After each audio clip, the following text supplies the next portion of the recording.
Avec STM Transport Voyageurs, une nouvelle façon de voyager.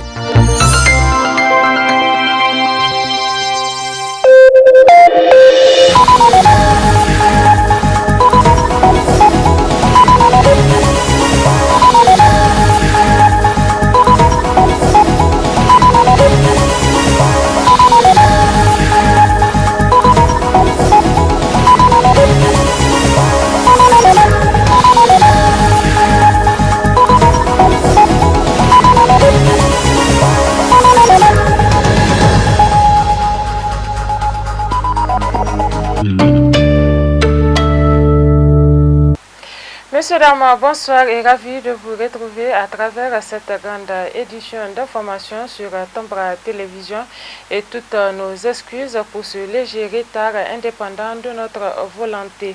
Cela dit, cérémonie officielle de l'inauguration du 3e pont. Le point général Seyni Kounché ce matin au village de Goudel. C'était sous le haut patronage du président de la République El Hadj Issoufou Mahamadou, des travaux qui ont duré 36 mois avec un coût global de 50 milliards de francs CFA. Compte rendu à Massani. Cette cérémonie officielle d'inauguration du 3e pont général Seyni Kounché, a vu la présence de plusieurs personnalités. La famille du général Seyni Kounché et des invités de marque. Ce nouveau joyau a vu le jour grâce au leadership du président de la République El Hadj Issoufou Mahamadou. Grand bâtisseur aussi dans le cadre de la mise en œuvre du programme de la Renaissance Acte 2. En effet, la construction du 3e pont général Seyni Kounché de Goudel va considérablement alléger des trafics à Niamey, notamment entre les deux rives. Pour la famille du général Seyni Kounché, celle-ci félicite le président de la République El Hadj Issoufou Mahamadou d'avoir honoré le général Seyni Kounché, un ancien serviteur de l'État, à travers un pont moderne qui répond aux normes nationales et internationales. Excellence, Monsieur le Président de la République, en décidant de baptiser ce pont du nom du feu général Seyni Kounché, qui fut chef d'État du Niger du 15 avril 1974 au 10 novembre 1987, cette bienveillante volonté d'honorer la mémoire des anciens serviteurs de l'État est salutaire à tout égard et nous vous en félicitons. Le moment est chargé d'émotions, est chargé de symboles et l'histoire du Niger écrira cet événement en lettres d'or dans ses annales. Vous me permettrez alors de saisir cette exceptionnelle opportunité pour transmettre les remerciements appuyés de la famille à ce grand ami du Niger, j'ai nommé la République populaire de Chine, qui a bien voulu prendre en charge la construction de ce pont. En effet, la fructueuse coopération avec ce pays a permis la réalisation de plusieurs ouvrages d'importance et dans des domaines variés. L'ambassadeur de Chine au Niger est revenu pour sa part sur les qualités du partenariat entre la République populaire de Chine et la République du Niger, avant de parler des objectifs visés à travers la construction de cette importante infrastructure routière. Au cours de la dernière décennie, la Chine et le Niger ont tous réalisé un développement important dans le domaine économique et du bien-être du peuple. La coopération sino-nigérienne a été fructueuse et s'est développée dans divers domaines. Pour ne citer que quelques exemples, l'hôpital général de référence de Niamey, le projet du système d'alimentation en eau potable de Zender, le projet de transport d'électricité de base de 132 kW et le projet pétrolier d'Agadem, qui sont réalisés avec succès, de même que celui d'Agadem phase 2 qui est en construction. La coopération sino-nigérienne a non seulement bénéficié les deux peuples, mais aussi rapproché leurs cœurs. Nous sommes convaincus que l'amitié et la confiance politique entre la Chine et l'Afrique continueront à se consolider et les relations de coopération sino-nigérienne s'approfondira davantage. Prenant la parole, le ministre de l'Équipement par intérim Mamadou Diop a d'autre part défini les caractéristiques de cette infrastructure moderne de Goudel. Le pont général Seyni-Kounché comprend pour l'essentiel, sur le lit du fleuve, un pont à poutres préfabriquées précontraintes de 928 mètres de long avec 23 travées de 40 mètres chacune. Sur le bras du fleuve, un pont à poutres préfabriquées précontraintes de 126 mètres de long avec 6 travées de 20 mètres chacune. Un tablier de 23 mètres de largeur avec 2 fois 2 voies de 3,5 mètres et 2 trottoirs de 2,5 mètres. 2 voies d'accès d'une longueur totale de 2,553 km en 2 fois 2 voies de 3,5 mètres avec un terre-plein central de 2 mètres et 2 trottoirs de 2,5 mètres. 4 ouvrages d'équilibre constitués de dallos sur les voies d'accès. Le coût global de ce projet s'élève à environ 50 milliards de francs CFA hors taxes et hors douane, répartis comme suit. La Chine pour 44,830 milliards de francs CFA et l'État du Niger pour 5 milliards 496 milliards, coût de libération du site. Les travaux ont été exécutés par l'entreprise China Harbour Engineering Company Ltd sur un délai de 36 mois. Dans sa conduite, ce chantier a eu sans doute des impacts divers sur les populations riveraines. C'est le lieu de rappeler que toutes les personnes impactées par le projet ont été dédommagées conformément à la réglementation en vigueur. La concrétisation de ce joyau est la volonté politique du président de la République, Aladji Issoufou Mahamadou. Le chef du village de Goudel avec sa délégation a profité aussi de l'occasion pour offrir un cheval harnaché au président de la République pour la reconnaissance de la mise en œuvre de son programme de la Renaissance du Niger. Suivons à présent la réaction du président de la République, El Hadj Issoufou Mahamadou, juste après la coupure du ruban. En effet, le président de la République se réjouit de l'excellente coopération entre la République du Niger et la République populaire de Chine. Rend hommage à un homme célèbre, un grand chef militaire, un grand chef d'État qui a marqué l'histoire du Niger. En même temps que j'ai voulu célébrer la mémoire du général Seyni-Kounché, je voudrais que ce pont soit le symbole de notre unité. Le peuple nigérien a toujours été un peuple uni, un peuple soudé. Le général Seyni-Kounché s'est battu pour l'unité de ce peuple. Et je voudrais que ce pont qui porte son nom en soit le symbole de notre unité. Le Niger est un pays un et indivisible. Et je lance un appel donc à tous les Nigériens en cette veille d'élection pour qu'ils ne perdent jamais de vue cela. Pour qu'ils ne perdent jamais de vue l'importance de notre unité, cet acquis du peuple nigérien. Je voudrais aussi saisir l'occasion pour remercier la Chine, parce que ce pont a été construit par la République populaire de Chine. C'est le deuxième pont que la République populaire de Chine nous construit en 10 ans. Et la République populaire de Chine, dans le cadre de sa coopération avec le Niger, a eu également à réaliser d'autres infrastructures au bénéfice des populations nigériennes, comme l'hôpital de Niamey, l'hôpital de référence de Niamey, comme l'eau de Zender, le pétrole, et également. Donc nous avons avec la République populaire de Chine une coopération très dynamique. Une coopération qui rentre dans le cadre des priorités que nous nous sommes fixées, qui correspondent aux besoins vitaux du peuple nigérien. Donc je voudrais demander à l'ambassadeur de la République populaire de Chine de transmettre tous mes remerciements et toute mon amitié au président Xi Jinping et au peuple chinois. Monsieur l'ambassadeur, merci. Merci beaucoup. Parlons politique à présent. Quel est le programme du parti, le Renouveau démocratique et républicain RDR Tchangi, sur le plan de la gouvernance et de la sécurité? Élément de réponse dans cet élément du studio Klango. Dans le programme du président Ousmane, c'est de faire en sorte que, au sein de l'administration, qu'on promeuve ce qui le mérite en termes d'expérience, mais en termes de compétences. Et à ce moment-là, ils vont respecter les règles de ce qu'on a dit de la redevabilité, de l'imputabilité et de la réduction de comptes. Ça veut dire tout simplement que si moi, membre d'un parti ou militant d'un parti du président de la République, j'ai la compétence qu'il faut. Mais il n'y a pas de mal à ce comme un homme.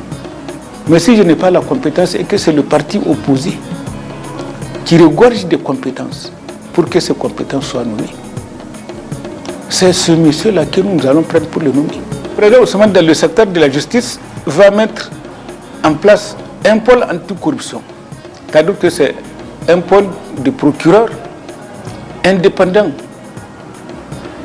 qui vont à chaque moment, quand ils constatent qu'il y a une affaire de corruption, ils s'auto-saisissent de ces questions de corruption et ils poursuivent les gens pour recel, soit des biens publics ou de lutte ou de corruption avérée ou d'influence, par exemple dans la passation des marchés publics. Et là, ça permettrait en tout cas de faire la différence par rapport à la situation actuelle où les affaires les plus grossières en termes de corruption, même connues au niveau de l'État, ne sont pas instruites parce que tout simplement celui qui doit donner le feu vert pour instruire, c'est le ministre de la Justice, et le ministre de la Justice fait partie du gouvernement.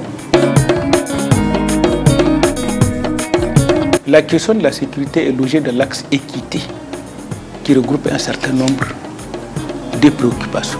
L'équité, tout court. Tant qu'il n'y a pas d'équité, il n'y aura pas de paix. Le président Ousmane, dans son programme, prend en charge toutes ces questions. Dans un premier temps, en faisant en sorte que le nombre de ceux qui luttent contre l'insécurité au premier abord, c'est-à-dire les forces de défense et de sécurité, leur nombre et leur qualité soient relevés pour faire face à ce défi. Deuxièmement, en faisant en sorte que les équipements militaires soient de très bonne qualité. Et pour qu'ils soient de très bonne qualité, le président Ousmane va bannir l'achat des armes et d'autres équipements militaires par des opérateurs économiques qui ne sont pas qualifiés dans le domaine, mais tout simplement qui sont introduits parce que quelque part, c'est une source de rentrée de devises pour dans la poche des dirigeants.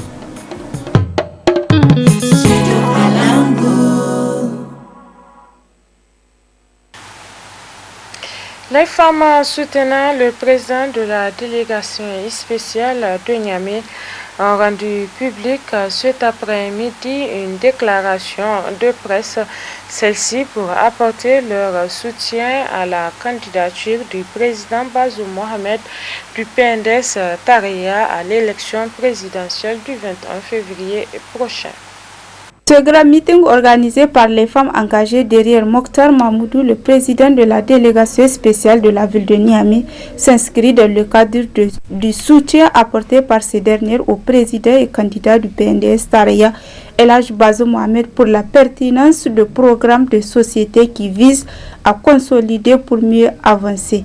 Madame Amine Bago a saisi cette occasion pour inviter ces femmes engagées à voter pour Bazoum Mohamed le 21 février prochain. Nous, femmes engagées derrière Mokhtar Mahmoudou, en reconnaissance aux multiples réalisations faites dans la mise en œuvre du programme de renaissance acte 1 et 2 du président de la République, son Excellence El Hadji Issoufou Mahamadou, avons décidé de témoigner à Mokhtar Mahmoudou toute notre satisfaction pour les réalisations faites dans la ville de Niamey.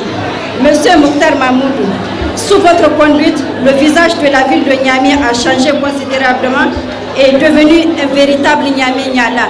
Par ma voix, vous avez l'assurance que nous allons voter pour le candidat Bazoum, Inch'Allah.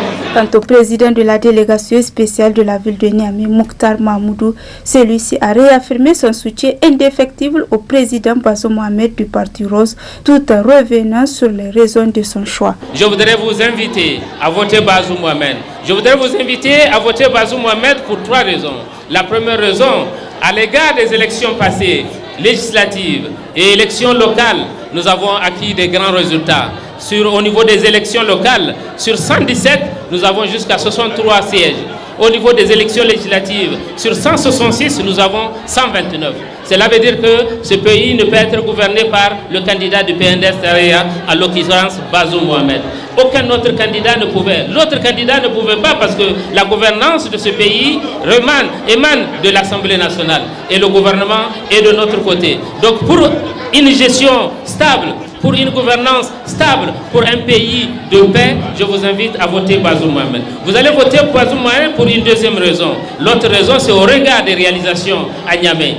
Le président de la République, Mamadou Issoufou, il a pris l'engagement de transformer la ville de Niamey. Aujourd'hui, la ville de Niamey est Niala. La ville de Niamey a bénéficié de réalisations considérables en infrastructures, en équipements qui ont changé catégoriquement le visage et qui nous émerveillent tous, qui fait aujourd'hui notre fierté, qui fait aussi le bonheur des populations qui y vivent. La troisième raison, c'est que Bazoum est une personne de qualité, une personne digne, intègre, respectueuse, une personne qui tient à ses engagements, déterminé et qui aime le Niger, qui va résolument travailler pour ce pays et qui a besoin de toutes les filles, de tous les fils de ce pays pour qu'ensemble nous puissions continuer ce développement engagé par le président Issoufou Mahamadou. Il faut noter que depuis l'ouverture de la campagne présidentielle deuxième tour, plusieurs formations politiques et organisations ont apporté leur soutien et adhésion à la candidature du président Bazoum Mohamed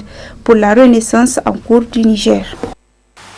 Politique toujours, l'association du Forum pour une citoyenneté responsable s'est réunie en session extraordinaire pour analyser la situation sociopolitique du pays et rend à cet effet une déclaration dont je vous propose la teneur. Le Forum pour une citoyenneté responsable, FCR, après examen de la situation du pays, le FCR 1 dénonce et condamne toute forme de message haineux ou violent, régionaliste, ethnocentristes ou racistes, toute injure, calomnie ou diffamation. Rappelle aux différents candidats, à leurs alliés et à leurs militants qu'ils ont l'obligation de respecter les règlements en vigueur en matière de campagne électorale. Demande à ceux qui sont chargés d'appliquer la loi de sévir contre toute velléité d'opposer les Nigériens entre eux ou de saper le socle de la nation. Exhorte les forces de défense et de sécurité à prendre toutes les responsabilités pour permettre aux Nigériens d'accomplir leurs droits et devoirs de lecteurs. Appelle les Nigériens à ne pas céder aux sirènes de la division et à sortir massivement le 21 février 2021 pour voter le candidat de leur choix dans le calme, la discipline et la sérénité totale. Invite les deux candidats et leurs militants à ne pas revendiquer la victoire jusqu'à la proclamation des résultats provisoires par la CENI, seule institution habilitée à le faire, et à ne faire recours qu'aux dispositions des lois de la République après les élections. L'actualité politique ces derniers temps est en effet marquée par des fausses informations ou fake news ainsi que des diffamations et les injures sur les réseaux sociaux entre les militants des différents partis politiques et la loi interdisant ces actes ignobles n'est pas prise en compte par les internautes. Madame Gojime Mouna Gazibo, présidente de l'ONG Chronique Juridique, nous fait le point de la loi sur la cybercriminalité en cette période électorale. Suivez. La cybercriminalité se définit comme l'ensemble des infractions pénales qui se commettent au moyen sur réseau de communication ou sur un système d'information. C'est-à-dire qu'en français facile, pour que par exemple on parle de diffamation par moyen de communication électronique, il faut que ce que vous racontez sur la personne soit transposé soit sur Facebook, soit sur WhatsApp, soit sur Messenger. La même insulte, les mêmes propos, par exemple, à caractère ethno-régionaliste, si vous les commettez sur la radio traditionnelle, ce n'est pas une infraction qui peut être poursuivie sur la base de la loi sur la cybercriminalité. Pour que le procureur de la République puisse vous poursuivre en matière de cybercriminalité, soit vous avez utilisé Facebook ou WhatsApp pour commettre l'infraction et propager l'information, soit vous avez commis l'infraction sur le réseau. C'est ça la loi sur la cybercriminalité. Tout ce qui est système d'information ordinaire, comme la télévision, comme la presse écrite, ne font pas partie, à condition que ces presses se retrouvent sur les plateformes électroniques comme Facebook. C'est ça globalement les infractions. Et toutes les infractions ordinaires du code pénal, lorsque vous les commettez en dehors des réseaux sociaux, c'est le code pénal qui s'applique. Lorsque vous commettez la même infraction, que ce soit diffamation, que ce soit escroquerie, que ce soit abus de confiance, que ce soit injure grave, que ce soit tenue de propos à caractère ethno-régionaliste, ces infractions existent dans le code pénal. Quand vous les commettez en dehors des réseaux sociaux, on vous poursuit sur la base de la réglementation du code pénal. Mais dès lors que les mêmes propos tenus quelque part se retrouvent sur les réseaux sociaux, là, on n'est plus dans les dispositions ordinaire de la réglementation en vigueur, mais on rentre dans la loi sur la cybercriminalité. Et la particularité de cette loi, c'est qu'elle est extrêmement répressive, avec des amendes qui peuvent aller jusqu'à 20 millions. Si c'est un média, par exemple, qui produit un article qui se retrouve sur les réseaux sociaux, même la confiscation du matériel du média est prévue dans le cadre de la loi sur la cybercriminalité. Même le code électoral dit que toutes les fois où un militant ou un parti politique, un groupement de partis politiques tient des propos de nature à heurter l'honneur ou la dignité d'un des candidats, les responsables sont passibles de poursuite. C'est-à-dire que dans le cadre des élections, ce n'est pas seulement la loi sur la cybercriminalité qui prend en charge les infractions. Le code électoral protège la dignité de l'ensemble des candidats. Le code électoral dit que vous n'avez pas le droit, vous pouvez critiquer le programme des candidats, mais vous ne devez tenir aucun propos de nature à heurter la dignité de l'un des candidats. La suite de cette édition, la coordination nationale de la Fédération des syndicats des enseignants du secondaire de la formation professionnelle et technique a rendu publique une déclaration cet après-midi au siège de l'Union des syndicats progressistes des travailleurs.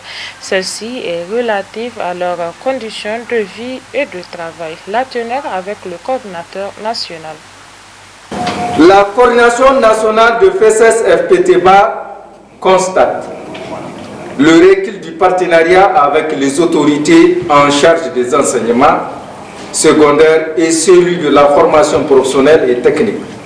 Le mépris et la mauvaise foi affichés quant à la résolution des préoccupations des enseignantes et enseignants. La misère, la précarité et la désolation qui sont le propre des enseignantes et enseignants du secondaire et de la formation professionnelle et technique. Le refus, voire l'incapacité manifeste des autorités de la 7e République à prendre en charge les préoccupations du monde enseignant.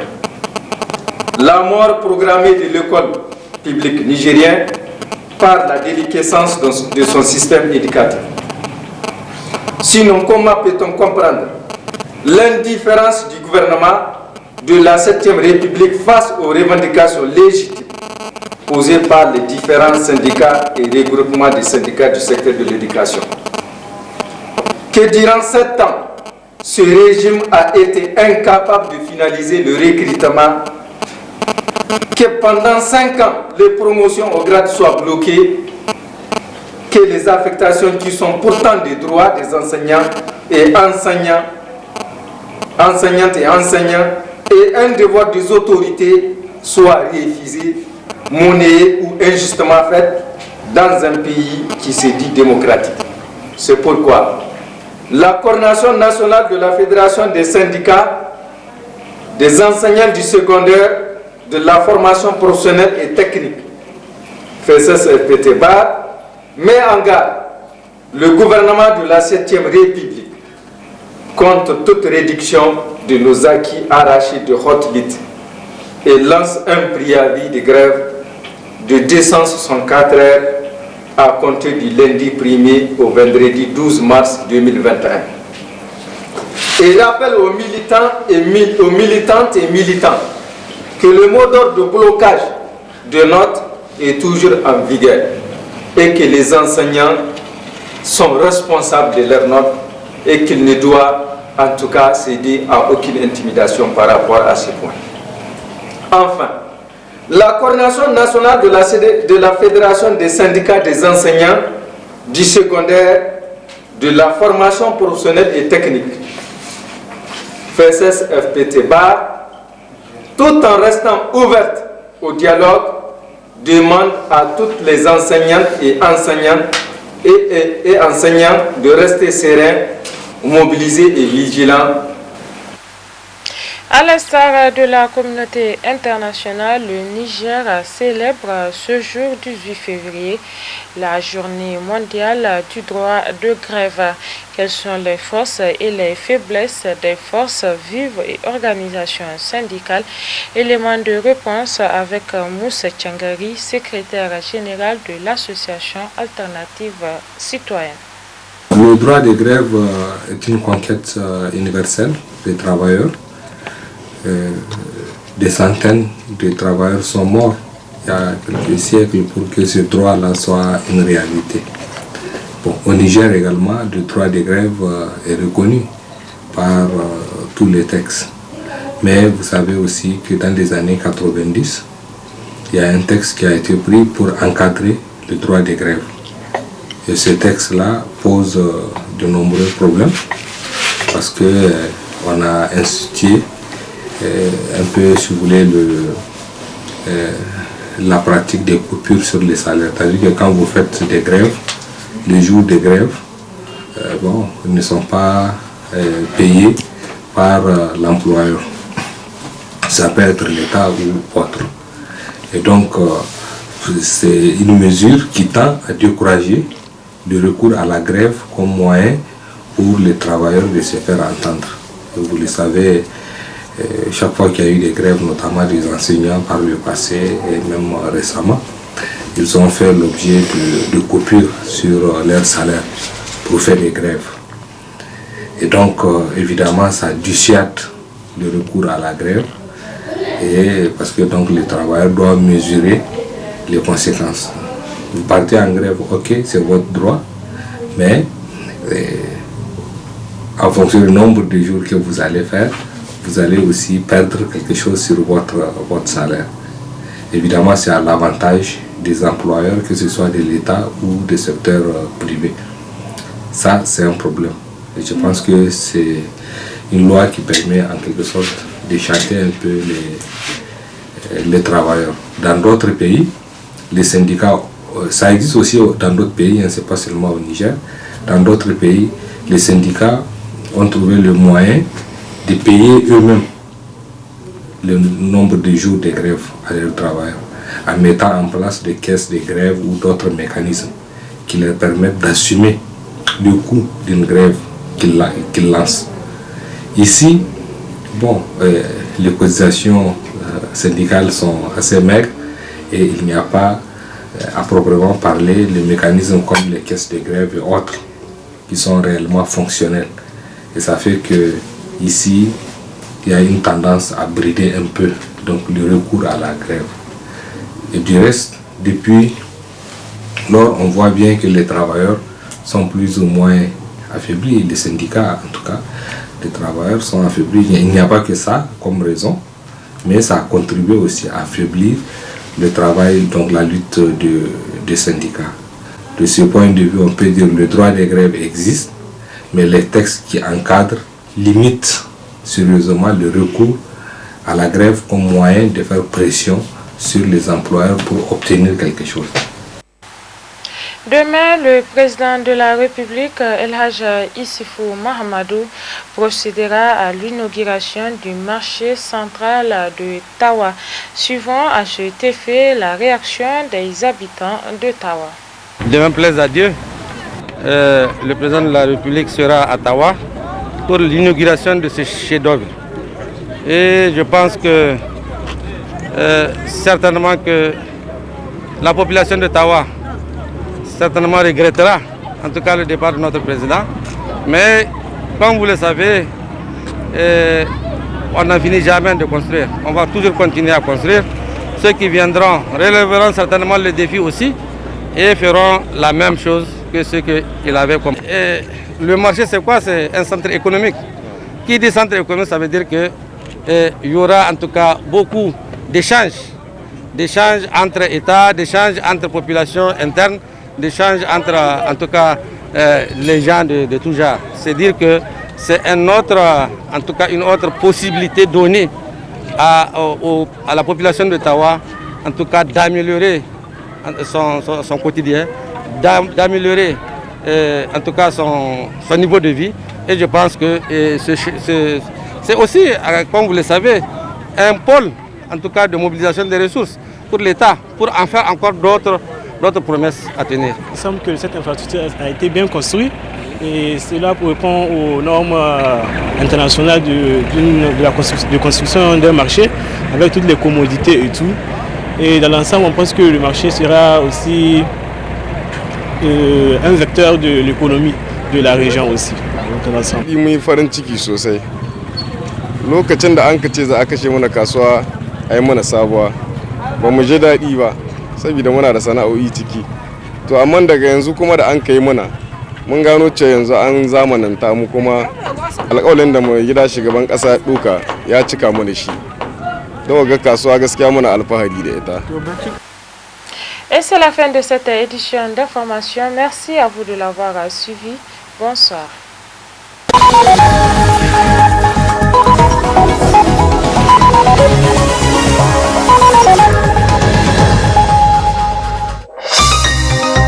Ce journal vous a été présenté par STM Transport Voyageurs.